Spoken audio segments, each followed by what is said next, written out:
Good morning. Good morning.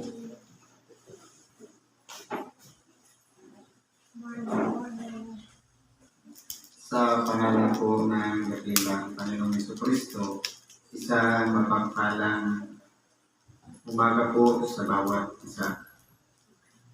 Andito po tayo sa pagpapatuloy ng gawain kung saan kanina dinanap natin ang pananalangin, pakikisa sa awitin. Kumbaga, ang lahat ng ating saloobin, lahat ng ating kahinaan, mga pagkakasala, at mga kalilingan ay maiparating natin sa Diyos. Kumbaga, tayo po yung nagsasalita, ang Diyos po yung nakikinig. At dito naman po sa ikalawang bahagi, na kung saan, ito yung tinatawag na panangaral ng salita ng Diyos o Ebanghelyo. Na dito naman po, ang Diyos ang nakipagsalitaan sa atin sa pamamagitan ng kanyang Ebanghelyo o aral. Tayo naman po ngayon ang tagapakinig. Ngayon po, sa mga baguhan, ang ginagawa po natin dito, pinapahayag natin una ang pananaral ng salita ng Diyos. Kasi po ang karamdaman ng tao dalawa lang. Karamdaman pisikal at karamdaman spiritual. Ang karamdaman pisikal, ito po yung mga diferensya sa ating katawan. Bunga ng ating sariling kapabayaan. Na hindi natin naingatan ang ating buhay, kung ano-ano yung kinakain natin na bawal. Minsan po hindi na nagiging balanse ang ating katawan, kaya bumibigay, nagkakaroon po ng karamdaman physical. Ang karamdaman spiritual, ito naman po yung kahinaan natin sa pagsunod sa kalooban ng Diyos. Sa makatuwid, kinakailangan nating ibigay yung hinihingi ng Diyos na walang iba yung kapahinahan ng ating kaluluwa. Sa makatuwid, ang paggalang sa Sabat, kung makapagsimba man lang tayo para sa ating sariling kaluluwa, para mayroon tayong katatagan at malabanan natin ang mga pagsubok, ang mga tukso, ang mga kahinaan, karuwagan, at ano-ano pa mang bagay para maging malakas tayo at malagpasan natin ang dumarating sa ating mga pagsubok. Ngayon po, bigyan natin buhay ang mensahe ayon sa unang aralin. Sa Ebanghelyo ni Apostol Juan, sa Kapitulo 6, versikulo 14 hanggang sa 24. Sabi nito, kaya't ang makita ng mga tao ang tandang ginawa niya ay kanyang sinabi, totoong ito nga ang propeta na paririto sa sanglibutan. Ngayon po, kung mapansin po natin dito, habang ang ating dakilang Panginoon ay nangangaral at nagpahayag ng salita ng Diyos, gumawa ng himala, nagpakain siya ng tinapay sa karamihan. Halos 5,000 lalaki ang nakabusog at marami pang natira. Ngayon po, dahil po sa ginawang milagro ng ating dakilang Panginoon, sila po ay nag-usap-usap. Para ano? Para itanyag ang ating dakilang Panginoon. Nalalaman nila na ayon sa ipinapahayag sa kanila ng mga kasulatan, na meron paririto na walang iba, siya ang magtuturo sa kanila tungo sa Diyos na maglalapit sa kanila. Dumaan sa kanila si Juan Bautista, naging halimbawa o isang tanda para sa pagsisisi ng kasalanan. Pero meron pa siyang itinuturo na nasa likuran niya. Sa makatuwid bagay, Siya ang mas higit na may kapangyarihan na sinabi ni Juan Bautista na kahit ako man, wala akong karapatan maging tagabitbit ng kanyang sandalyas. O kahit panali man lang. Sa makatuwid, ito na nga yung kinikilala ngayon ng mga Hudyo na gumagawa ng himala sa gitna nila. Sa makatuwid bagay, yung nagpagaling ng may mga karamdaman. Una, ipinangaral niya ang kaharian ng Diyos at nagpagaling ng karamdaman. Yung mga bulag nakakita, yung mga bingi nakarinig, yung mga pilay nakalakad, yung patay na buhay sa makatuwid, ang ating dakilang Panginoon lamang ang gumawa noon. Kaya ngayon, ang usap-usapan ng mga tao na ito na ang propetang paririto sa sanlibutan. Kaya sabi dito, nang napaghalata nga ni Jesus na sila'y nagsisilapit at siya'y agawin upang sila'y gawing hari, ay muling nagbalik sa bundok na nag-iisa. Ngayon po, kung mapapansin natin, yung karamihan ng tao, gusto siyang itanyag para gawing hari. Pero bang ating dakilang Panginoon tumakas? Naging mapag-isa siya sa bundok. Bakit po ginawa niya ng ating dakilang Panginoon? Para patunayan na ang kanyang pag-ahari ay hindi sa sanlibutan ito. Ngayon po, kung mapapansin natin, bakit ayaw ng ating dakilang Panginoon itaas ng mga tao, parangalan ng mga tao, sapagkat ang kaharian niya ay walang katapusan, walang hanggan. Ibig sabihin, ang paghahari dito sa ibabaw ng sanlibutan ay merong hangganan, merong limitasyon, may katapusan. Katulad na lang ng ibinibigay ngayon ng mga titulo dito sa ibabaw ng sanlibutan. Halimbawa, pagiging isang doktor, abogado, inhinyero, o kung ano pa man na ibinibigay pang sanlibutan, yan ay natatapos lamang sa oras na dumating na ang huling hininga o kamatayan ng isang tao. Kaya po, hindi po ginawa ng ating dakilang Panginoon tanggapin ang parangal ng tao, kundi ang hinihingi niya walang iba, kilalanin lang siya.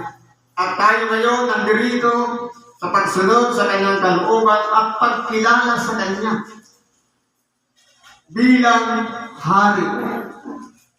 Anong klaseng hari? Walang iba, hindi kinikilala lang natin sa pangalan, kundi nararamdaman natin sa buong nating pagkatao na siya ang naghahari sa ating mga puso. Siya ang nangunguna sa bawat pagpapasya natin, sa bawat paggawa natin, sa bawat pagsunod natin. Marahil nandiyan ang mga aral o salita ng Diyos, pero minsan, kung sabihin natin, sumusunod ako sa kalooban ng Diyos, pero taliwas doon sa aral o turo ng ating dakilang Panginoon, hindi po siya pwedeng gawing iisa, sapagkat magkasalungat po ang isipan at ang puso. Kaya kailangan po natin manahan muna sa pagkahari ni Kristo nang sa ganon masunod natin ang kanyang kalooban. Kasi sinasabi niya, kung kayo'y hiwalay sa akin, wala kayong magagawa. Kaya anong pag-apuhap natin sa paghahanap buhay, sa mga gawain at kung ano pa man pagsunod sa kalooban ng Diyos, kung hindi po nananahan diyan ang kapagkumbabaang ginawang halimbawa ng ating dakilang Panginoon, na hindi niya tinanggap ang parangal na pansanlibutan, kundi naging mapagpakumbaba siya at ayaw niyang ilagay sa kanya bilang isang nasa kalagayang tao ang tinatawag na karangalan. Kaya ang ginawa niya, tumakas siya at napasa bundok na nag-iisa. Bakit ginawa niya kung nag-iisa at hindi niya isinama ang kanyang mga alagad? Marahil para ang kanyang pagpapasya, siya lang ang siyang gagawa at kasama ang kanyang ama. Bakit iniwan niya ang kanyang mga alagad? Sapagkat pwede bang maka-influensya sa kanya? Na sige na, tanggapin mo na ang tangal ng mga tao. Pero dahil nga, ang pinagtitiwalaan lamang ng ating dakilang Panginoon, ang kanyang ama. Kaya siya'y tumakas sa mga karamihan at napasa bundok. Ganyan po dapat ang ginagawa ng isang tao sa oras na meron kabalisahan, merong mga problema, merong dinaranas na mga pagsubok. Ang gawin natin, sikapin natin maging mapag-isa. Lumapit tayo kay Kristo. Siya'y tanungin natin at makipagtalastasan tayo sa Kanya. Sapagkat ituturo niya sa atin ang tamang daan upang hindi tayo maligaw. Yan po ang ginawang halimbawa ng ating dakilang Panginoon. Kaya hindi po siya naligaw, kundi nasunod niya pa rin ang kalooban ng kanyang ama. Kasi naging mapag-isa po siya. Ang ama ang nagturo sa kanya upang kanyang mapagtagumpayan sa pamamagitan ng kapakumbabaan ang kanyang ministeryo dito sa ibabaw ng lupa. Sabi dito, at ng tinahapunan ay nagsilusong ang kanyang mga alagad sa dagat. At nagsilulang sila sa isang daong at kanilang itinawid ang dagat hanggang sa Capernaum. At madilim na nga at hindi dumarating sa kanila si Jesus. At lumalaki ang dagat dahil sa isang malakas na hangin humihimit. Nang sila nga ay mga kagapit na ng 25 at 30 statue, ay kanilang nakita si Jesus na lumalakad sa ibabaw ng dagat. At lumalapit sa daong at sila'y nangahintakutan. Datapwat sinabi sa kanila, ako nga, huwag kayong mga takot. Ngayon po, kung mapapansin natin, yung mga alagad ng ating dakilang Panginoon, may pagpupusigi para hanapin ang ating dakilang Panginoon. Sa pagkatuwi, yung pagpunta ng ating dakilang Panginoon sa bundok, lingid po yun sa kaalaman ng kanyang mga alagad. Para ano? Para subukin niya ang kanyang mga alagad kung meron ba silang gagawing aksyon o pagpapasya sa kanilang mga sarili.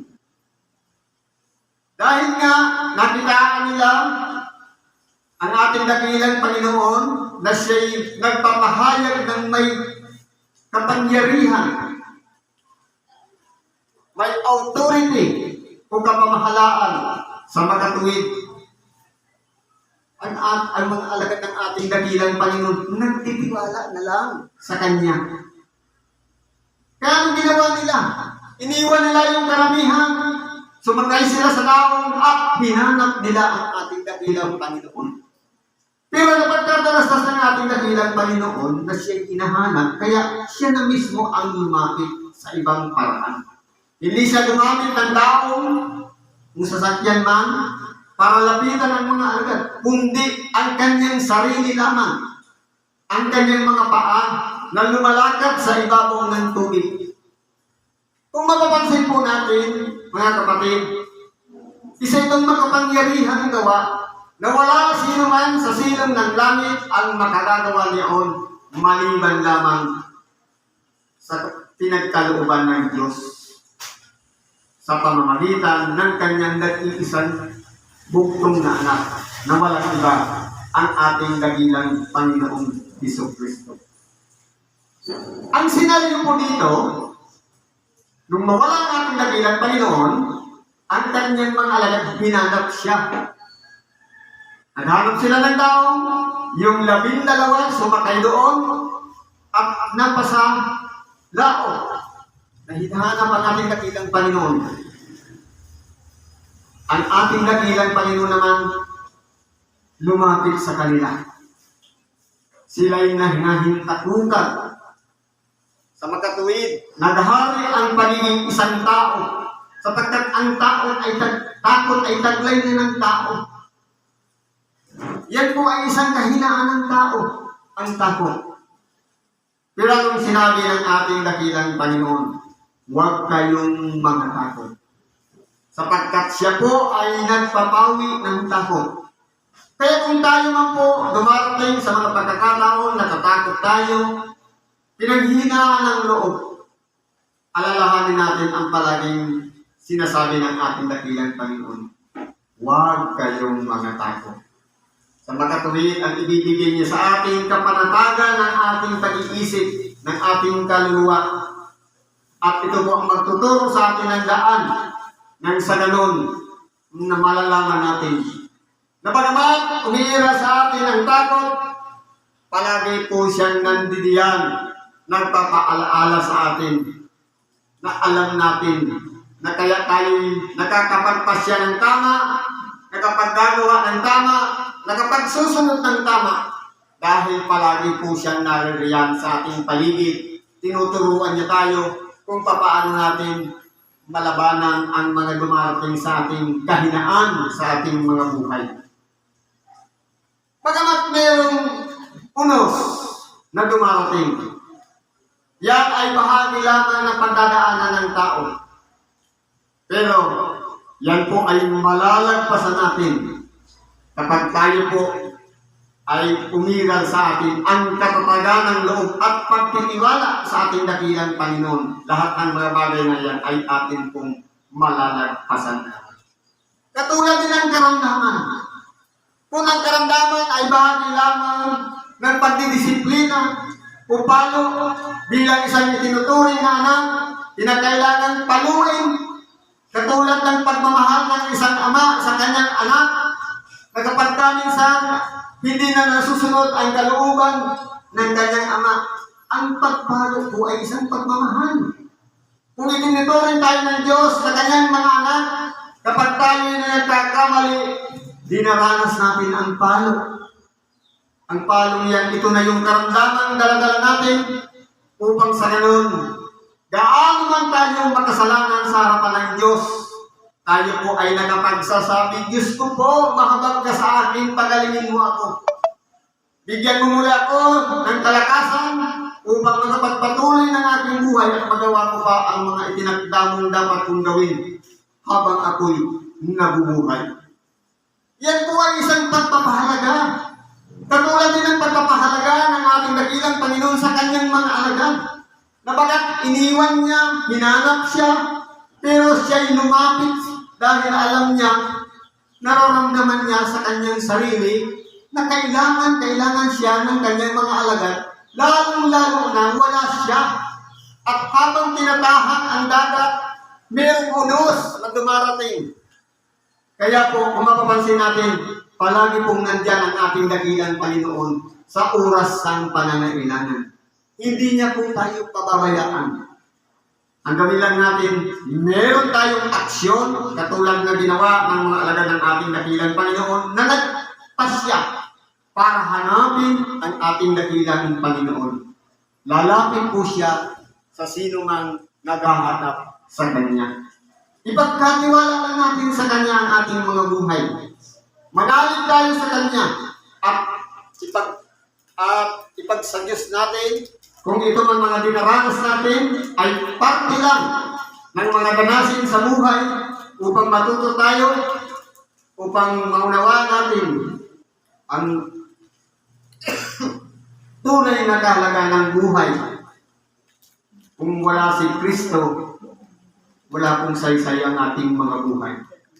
Kaya kailangan natin siya. Ang pagdako natin sa templo, isang paraan para hanapin siya. Nandyan lang siya. Tinitingnan ang bawat isa sa atin, kung ano ang laman ng ating mga puso, kung hinahanap lang ba natin siya dahil kailangan natin siya, o hinahanap natin siya bilang tagapagligtas ng nag-iisa nating kaluluwa.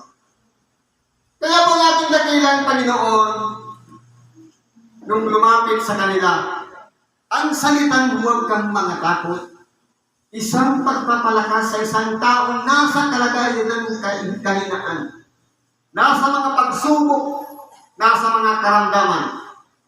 Kung iiral po ang sa atin ng takot, wala pong mangyayari. Sabi nga, ang takot, ang kaugnay, parusa. Kaya ang gawin natin, pagtitiwala sa ating dakilang Panginoon. Meron tayong karamdaman, marami ng doktor ang pinuntahan.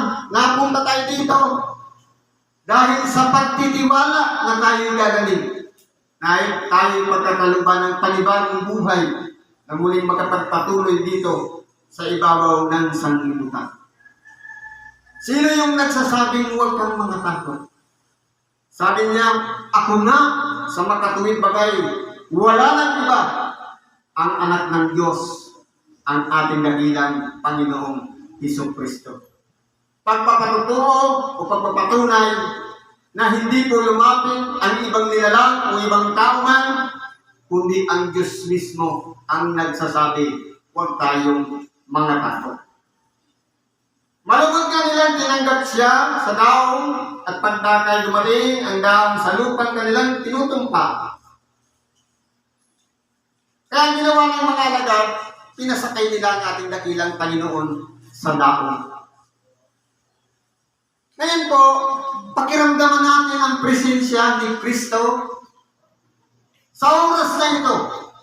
Ito ngayon yung daong, itong templong ito. Pakiramdaman natin na tinitingnan ang puso ng bawat isa sa atin kung ano ang mga salubin, kung ano ang mga hangarin, ang mga minimithi. Kung tayo ba gusto nating magtagumpay, malalaman natin si Kristo po ang nakakakita at nakakakilala ng ating mga puso, ng ating mga kaisipan, kung tayo po ay may katapatan sa Kanya. Sabi nito, ng kinabukasan ay nakita ng karamihang nakatayo sa kabilang ibayog ng dagat na do'y walang ibang daong kundi isa. At hindi lumulag sa daong si Jesus na kasama ng kanyang mga alagad, kundi ang kaniyang mga alagad lamang ang nagsipaglayag. Sa makatuwid, naiwan po ang ating dakilang Panginoon. Kaya man ay may mga daong na nagsilatin na mula sa Tiberias, malapit sa dako na kanilang pinainan ng tinapay, pagkatapos ng mga pagpasalamat sa Panginoon.